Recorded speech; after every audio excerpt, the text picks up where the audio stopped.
Hello, Playful Warriors, and welcome to another episode of Climate for Fun, the podcast that turns climate change into a laughing matter. Here is Antonio Salituro, climate scientist, writer, and comedian. I'm thrilled to have Nick Oldridge with me today, who is the co-founder of the Climate Science Breakthrough Project. Welcome, Nick, and thanks for joining me. Hi, I'm very glad to be here. Thanks for having me on. Ready to entertain us about climate change?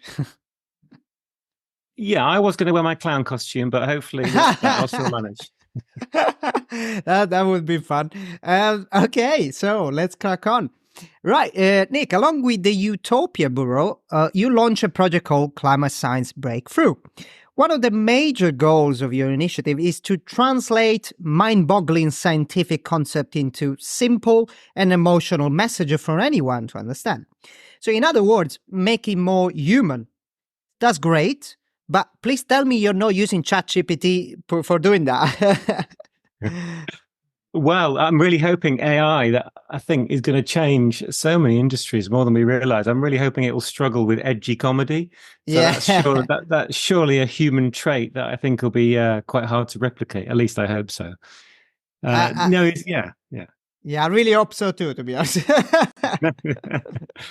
So yeah, the climate science breakthrough. I mean, I'm still pinching myself that it's actually happening. It was the culmination of quite a lot of thinking and I guess worrying. And I'll relate that to, I assume that's why you set up your podcast. The people who've become very aware of the threat of climate change spend a lot of time wondering about how we can do more to tackle it. So this goes back to before lockdown, and I had this concern, and mine related to, we need a societal shift, but society isn't responding. And I became troubled by why other people weren't troubled like I was. So friends and acquaintances who would just think, oh, here he goes again, talking about and these are people I know, and some people I know less well, but these are rational, intelligent, caring people. But they're on the one hand seemingly oblivious to the sort of scale of the threat and the time scales that are involved here.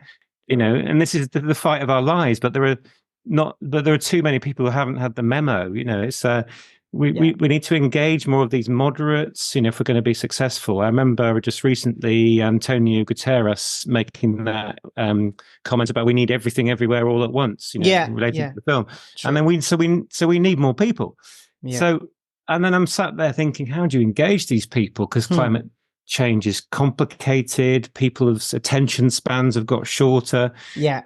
Climate deniers and delayers are confusing the mix. The media are asleep pretty much. And so for me, I would read articles, papers, watch talks, and then I think instinctively I need, this needs to be shared.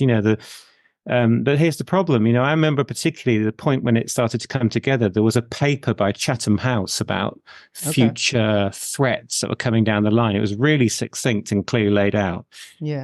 And then there was a talk I saw on YouTube by a favorite climate scientist of mine, Kevin Anderson, a professor of energy and climate. And both these things were hard hitting, succinct, really deeply troubling, but also to me made me want to react in some way to try and do something about it. Cool. And so that I wanted to share that information, because you think to yourself that everyone has a right to know this. If when they know it, they might decide just to completely ignore it. They might decide to start drinking red wine for breakfast and we're all done for. But they have a right to know it in the first place and make that decision. I don't want to get to the point where things are falling apart, where all these people are turning around saying, you didn't tell me it was going to be this bad. So then there's the problem, because the Chatham House report was, I think, 300 pages long. God, And the Kevin Anderson footage, and this was a clincher. It was, I think maybe a student had filmed it on an iPhone, sat to one side. The lighting was pretty poor. The sound was awful. And it wasn't a good watch, not because of the content. I mean, because of the way it was packaged. It might be the same with an article by George Monbiot. Well, that's in The Guardian. I don't read The Guardian. So you have all these obstacles. You want to share this stuff with people. You want it to be shareable, and you want it to spread through society where everyone sort of gets hold of it and says, right, Yeah. we need to make plans, we need to take action. Yeah, true. So it occurred to me, what if we packaged up these climate scientists in the same way as we package and treat the consumer products that we buy? So what if we gave a climate scientist the same treatment as the latest iPhone or a new car or a fashion accessory? Yeah. And so this thought got in my head because my background's marketing, but I was more on the client side. I wasn't the creative one who came up with the ideas, but I could just envisage the ad industry getting involved here. Not the climate movement, not the people who are already all screaming at each other about the problem, but people from outside that bubble who work in advertising, which is all about pushing buttons and turning something that might be a little bit boring into something that's interesting. Yeah, true. And I also thought it needs to be something that hasn't been tried before, something completely different. So somewhere in the blur of lockdown, I came across Ben and Henrik of the Utopia Bureau. Oh yeah. And so they're a creative comms lab. So these are advertising people who kind of get it, but I guess they're in the same place I was, where they're starting to think, look, so this is serious, and we need to do some. We need more things to happen. So we got together, and there was a back and forth, and this plan slowly formed. That's cool. That's cool. So as part of your project, to get more into detail, so you're shooting short videos where climate scientists are paired with comedians like Jonathan Pye, who act as translators. So I know that Brits trusted a tragic comic figure like Farage, but do you think people will take comedians' climate translation seriously enough? Or well, that's a great comedy question, putting Farage in there. Just for national pride, I think I should add in that if you include the 13 million people that didn't vote, most people didn't listen to him. But that's true. Absolutely. Some people have the gift of communication, don't they? And you've got the climate science, and it's not cutting through. And the human brain, it kind of prefers stories to data, or for lots and lots of people. And the climate scientists, because you've got to give them the credit for the climate science, but they're not trained, or they're not supposed to be trained in shifting society and how it thinks. Sure. Communication isn't their number one job. That's the creative industry's job. Yeah. So this is where the Utopia Bureau came up with the blinder, because we were talking about, we need a mechanism here to make this interesting, to hold people's attention particularly, and to make them share it, because that's the problem I was having with my Kevin Anderson video. So like I said, people with short attention spans, they don't want the detail, but they need to learn this really important information. So that's when they came up with the idea of the comedians as being the translators, basically. That's cool. And will people take that seriously? I think, unlike Farage, the comedians sat with an absolute expert in their field. So we did very much intend from the beginning to target, climate scientists who really know their stuff. Not that I don't think I know of any who don't, but these are professors. We're dealing with people who have a huge depth of knowledge. So it's that juxtaposition of the professor and the comedian, who both are great at what they do, and that's the interplay between them that I think really works. I think it works very well, to be honest. I watched the videos and they are amazing, to be honest. I really highly recommend. So, let's change slightly the topic. So, while being non-violent in general, climate activists are often trying to break through airport gates, museum, etc. So, do you think this is an effective way to break through to people, or break their balls? Well, it's so the activists. We need the activists because they get it. They get this stuff on the front pages, but not everyone relates to activism. This is an issue, isn't it? Yeah, true. And also, not everyone relates to protest, especially now when it's becoming more and more difficult to do it. It's becoming more unlawful. So there's this slice of England, of our country, that doesn't want to go there with the activism, but that doesn't mean that they're not susceptible to messages. We've got the activists doing their thing, but there needed to be a different thing. And we're not the only people trying this. There are other people looking for new angles. But essentially, it's a numbers game, isn't it? Because we're not reaching enough people. And if you read this sort of these theories, these social transitioning theories about how you need about 25% of society to to move in a certain direction, and then everyone kind of follows because we're social creatures and we don't want to stand out doing the wrong thing. Okay. Maybe especially the Brits, actually, because we're very keen to do the right thing in social situations. But so you need these tipping points to happen. Yeah. And to do that, you can't just have the sort of activist, environmentalist community only. You need the moderates involved as well. So this endeavor was to try and bring a whole nother group over into the world of being concerned about climate change. Cool. So have you thought about actually translating, in a way, one of the climate activists guys, XR or whatever, pairing, instead of a scientist and a comedian, pairing an activist and a comedian? Perhaps that could work as well. Because, many times actually people don't understand why a climate activist is doing something, doing an extreme act, and maybe comedian can put it in a different way, can make it appreciate, a different angle. Maybe. There's certainly some mileage there, isn't there? Because I think people think, they're kind of people who want to break the law, and that's how that's how they run their lives. They don't quite realize some of them are retired headmasters and school teachers. There's definitely something in that, but the area we've stepped into has lots of mileage. When we first launched it, we got retweets and likes from Gary Lineker, Tom York, Chris Packham. It was cool. Climate scientists. So it's very fascinating how lots of people just jumped in and went, "This is what we need because we're missing this. We needed this." So I'm hoping that will lead to more people doing similar. We have this idea that maybe this could be rolled out in other countries, different parts of the world. It hopefully has lots of mileage. Cool. I'm sure it will go a long way. So when you're not dealing with the climate science breakthrough, you work for a sustainable insurance provider called NatureSave.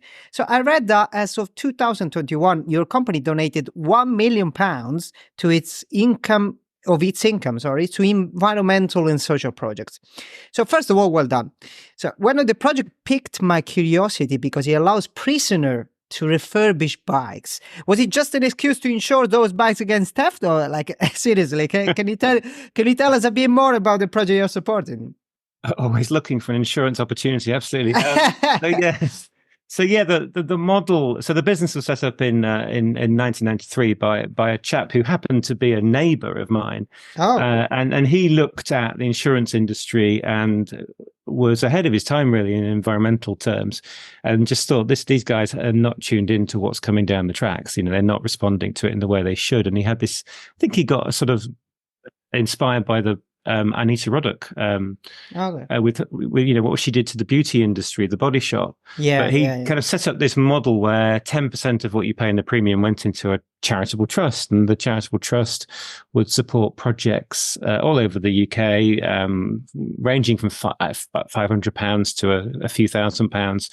But it was open to anybody and anyone, really, in the early days. I mean, since that time, what we've tried to do is have funding windows. So, for instance, there's one running now, which is all about river and shoreline pollution. So it's really trying to reach community groups who are trying to tackle river pollution in their areas. The one before that was called Reuse, Repair, Repurpose, and Share. And it's just fascinating how you see, it's quite inspiring to see all these groups popping up, trying to tackle all these different issues that relate to, the circular economy, how we can not waste as much.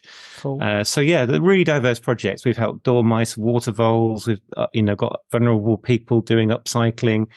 And you often get this quite nice social dimension. So you'll have an environmental project, but it also has a strong social dimension. Recently, the founder, Matt, who I mentioned, he kind of came to the end of the road with this. So he sold the business and is retired, and we've now become part of the Benefat Group. So we're in a group that was set up by the church. If you've heard of Ecclesiastical Insurance, that's kind of their former name. So they exist to give away all their available profits to charity. So it's a fantastic model. And it was a welcome relief for us because we have some seriously ethical clients at NatureSave. So where we moved to next needed to be a very ethical new home. And we're quite happy that we've found one, actually. Yeah, that's cool. That's cool. So, like, I want to pick your brain on the insurance bit. Yeah. So, one of the short term impacts of climate change is more frequent and violent flooding. So, according to a 2021 survey, about 1 in 5 Brits are not checked whether they live in a flood risk area. So, do you think that's because they're used to water so much or what? Well, do you know, the thing about weather and Brits is a funny one. And often when I hear the climate scientists talk about extreme weather, I get worried because I think we live in a country that already has quite extreme weather. And I think everyone in this country's got quite a blasé attitude about the sort of threats they talk about. Honestly, I always say that climate change has arrived in Britain much earlier. Like it was, we used to it. So I think we often have a bit of a shrug when someone suggests there could be an issue with a flood or something. It's something that happens somewhere else. But no, this is a huge issue actually in the insurance industry, and it sort of touches on the whole business as usual model that you see in a lot of industries. I don't think the industry has fully recognized the severity of the flooding you're talking about. Yeah. And I think, there's something like 700,000 homes that are in a sticky situation when it comes to insurance now, because insurers have these models or map-based models of where the flooding is supposed to happen. And if you live in one of those, they're becoming less and less keen to issue insurance for those. Yeah. There is a scheme called Flood Re where insurers pay this levy into a sort of government organized scheme, and that raises some money, but I think it only affects homes built up to about 2009. So it was after 2009 when we started building on lots of floodplains. So we've got, it's one of those many climate issues that's coming down the tracks I don't think people are really aware of, but it's not just the UK. I mean, there are parts of California now that are uninsurable due to the forest fires. And I think I read that in Australia, 1 in 25 homes will not be insurable by 2030 because of similar unprecedented levels of crazy weather that is coming down the tracks. Yeah, that's crazy, to be honest. I mean, wow. It's a shame. So, staying in the insurance world, so some of the top insurance providers like Allianz and Phoenix joined the Partnership for Carbon Accounting Financial. It sounds cool. It sounds fancy. But basically, it's a standard to report carbon emission. Yeah. So that sounds great, but there is a catch. This standard doesn't force the insurance to factor in the so-called scope-free emissions. Yeah. So besides accounting for most of companies' pollution, scope-free emissions are tricky to measure as they come from sources beyond their control, like suppliers or third-party transport providers. Now, coming back to your company, NatureSaves not only measure its scope-free emissions, but also reduce them. And one of your tricks, I guess, was switching to a 4-day working week to minimize the emission driven by your staff commute. So my first question is, can I join your company? And jokes aside, I mean, are you investing that spare day in climate science breakthrough or breakfast and sunbathing on the Devon beach? Well, there you go. If we had responded to climate change when we knew it was a serious threat, it would be the latter. And not the former. And I know so many people who say similar things that they're having to put all this energy into something that we could have got around. No, you've touched on a really interesting and unique issue, and this is how I ended up. I had no interest of being involved in insurance, but it was when the founder said to me, "Did you know that the people you pay to protect you from future risks are one of the world's biggest investors in fossil fuels?" At that point, that seems to be that's a fascinating conundrum, isn't it? So you pay a premium, they take the money, they invest that money because they need to be able to pay out the claims. But the money's propping up the fossil fuel industry. But that's issue number one with the insurance industry. And issue number two is they also insure the fossil fuel projects. Now, if your fossil fuel project can't get insurance, you can't get finance, you can't deliver your fossil fuel project. So we've got an industry that's got two enormous levers that it could pull, and it's in this incredible position. Now, many of them are changing, and there's a lot that's happening. And certainly on the sort of divestment front, lots of insurance companies have moved in the right direction, although there's still, as we always see, still a lot to do. But the big one is the insuring of new fossil fuels. And so that's quite a hard thing to to tackle as we're a broker, so we try and offer the greenest insurers we can to our clients. Yeah. And even the insurers who score well on doing the right thing still have exclusions and are still insuring some new fossil fuel projects in the North Sea right now. Yeah. So it's an interesting area, but I'm there because my thought was, well, listen, everyone needs to know this, that, the insurance industry has this power. Clients have power collectively when they focus on industries. I mean, you can see what's happening in the banking sector and people punishing certain banks for still financing fossil fuels. So you can make shifts when it comes to the finance sector. And I think raising awareness and talking to people about what insurers are doing and what their roles are, and then highlighting that there are some insurers that don't underwrite any fossil fuels and have divested of all their fossil fuel assets. So that, the group we're in, the Benefit Group, so Ecclesiastical Insurance, ANSVAR, these guys have all moved in the right direction. So it is a moving picture, but it is shocking that some of the big insurers are still doing things that, the people are now protesting about, but they haven't yet linked it to insurance. I think it's coming. I think there are already people targeting Lloyd's and other insurers, but I think, the insurance industry is we need to see change, and we need to see it quickly. Put it that way. Yeah, no, definitely true. So, okay, so let's move to some more the silly parts of the podcast. So, tell me one thing about climate change that makes you laugh. I know it's tricky. I know it's hard, but well, I can fall back to the making of the films. So we did one with Kiri Pritchard McLean, and she was with Bill Maguire, and Professor Bill Maguire, and we did one with Jonathan Pye and Joanna Haigh. Professor Joanna Haigh, who's a professor of atmospheric physics. So we had this worry that when the serious scientists come in, and we had we have film crew, there was so many people around, two cameras, there's a lot of people involved in this process. And how are they going to experience it, and how would they respond to the comedian? And you've seen the films, the comedian does a little bit of swearing. And so when we'd finished filming Professor Joanna Haigh, and she was sort of having a cup of tea, she was watching Kiri doing her segment, and then they come together at the end and do their joint interaction. But I remember Kiri cracking a couple of jokes, and to look round wondering how it would be received to see the professor guffawing away in the background. So then I was instantly comforted it was working. And I think there were other moments as well when Jonathan Pye was going through his gags and trying lines in different ways. And when you're on set, everyone's supposed to be completely silent. But there was a point when, I think with both the comedians actually, when the whole crew started laughing as well. So that made me smile. But yeah, I did think of another one as a sort of darker side to it. We're in the country that's famous for its weather. And as we look at climate change, rolling out now, and the destabilization of the jet stream, we could see a situation where every other country just about on the planet gets a lot hotter, and the UK does exactly the opposite and gets colder and wetter. That's got a sort of ironic, dark humor to it, I think. I guess, true.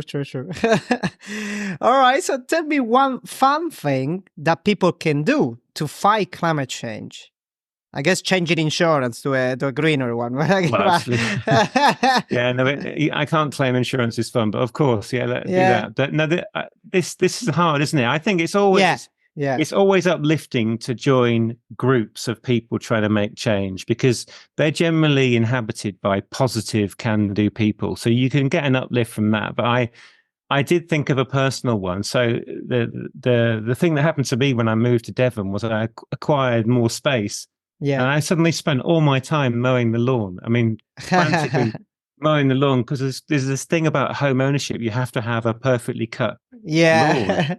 So when I started learning about the biodiversity crisis, this is great. I don't have to mow my lawn anymore. So I get a lot of fun out of not mowing my lawn now. Let it go wild. I just mow the edges so it looks like it was meant to be like that. So that's the pleasure I get. That's great. Let it go wild. Let the lawn go wild. Okay, so now we are in for a treat. So who wants to be climate aware? That's the name of my quiz, and you're gonna be part of it. So you ready? I'm ready. No money involved, unfortunately, just the glory, yeah. Okay, so first question. You got 3 options, obviously, 3 answers. So how much will the sea level rise be in Devon by the end of the century? So option A, as high as 1 meter. Option B, as high as 1 Devon pasty. Option C, as high as 1 Devon Jack Russell. I've never heard of a Devon Jack Russell, but nice. It's famous, apparently. Yeah, it's famous. Right. Okay. Well, I think it's got to be A, but I am really worrying things about the Greenland ice shelf, which might make it worse than that. But let's go for A. Let's go for A. Yeah, it's the right one. Yeah. And you know about the Jack Russell now. Yeah, that's good. That's Absolutely. great. You might get one, perhaps. Okay. Second question: who said, by rejoining the Paris Climate Agreement, President Biden indicates he's more interested in the views of the citizens of Paris than in the jobs of the citizens of Pittsburgh? So option A, Nick Oldridge, after translating a French journalist as part of his climate change translator series. Option B, Nick Oldridge, at the end of a fly-free journey from Devon to Athens. Option C, Republican Senator Ted Cruz. I see you've done your research with the flight-free journeys. Yeah, I did. I think it might just be Senator Ted Cruz, actually. Yeah, you're right. And, coming back to the flight-free journey, I'm about doing one from Ramsgate to nearly Greece, let's say, Crotone, my hometown, which is very close to Greece. Right, south of Italy, just to be clear. Oh, lovely. Yeah, so third question and last one. What is the climate shadow of a person, right? So option A, a bloody cloud following that person everywhere. Option B, all major actions that can be measured precisely but impact that person in a climate positive way, like switching to a bank that doesn't invest in fossil fuel or in insurance, of course, putting pressure on local MPs, giving up flying, etc. Option C, a shadow a person should reasonably be scared of. Well, I think it's got to be B. Yeah, 3 out of 3. Well done. Woohoo. Yeah, impressive. I'm impressed. Right, that's the end of this Climate for Fun episode. Nick, thank you so much for your fun contribution. And of course, thanks to whoever tuned in today. Next episode will be in a month as usual. In the meantime, remember to fight climate change one laugh at a time. Thanks, Nick. Ciao. Thank you very much. Bye. Thanks a lot.